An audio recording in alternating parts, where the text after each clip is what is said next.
Usap-usapan ngayon ang tagpong ito. Nag-uusap sa publiko sina First Lady Liza Araneta Marcos at Senador Alan Peter Cayetano. May dalawang upuan ang kanilang pagitan noong una pero lumapit si Cayetano at tumabi sa First Lady. Nangyari ito kagabi sa 51st anniversary ng Philippines-China Diplomatic Relations sa Pasay City kung saan pareho silang panauhing pandangal.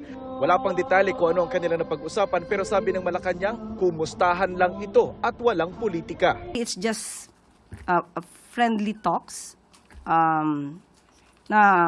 kamustahan. The way I see it po, ganun po ang First Lady sa aking pagkakakilala.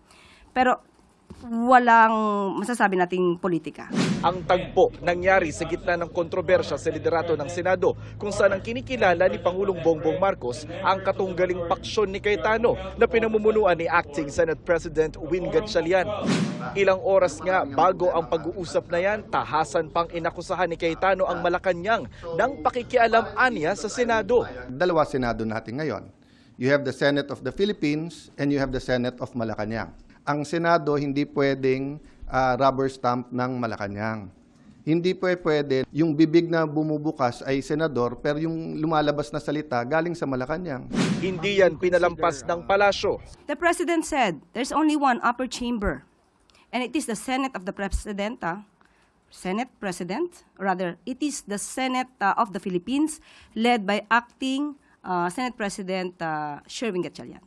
Kung sino po yun ni-recognize, dapat matanggap na po ng kabilang panig.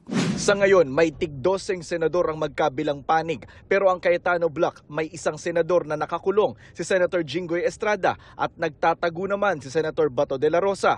Gayunman, sabi ni Senador Bam Aquino, may lilipat na raw na isang senador mula sa Cayetano Block papunta sa kanilang grupo. Kaya malapit na anya silang maging 13 at makakapaghalal na ng Senate President.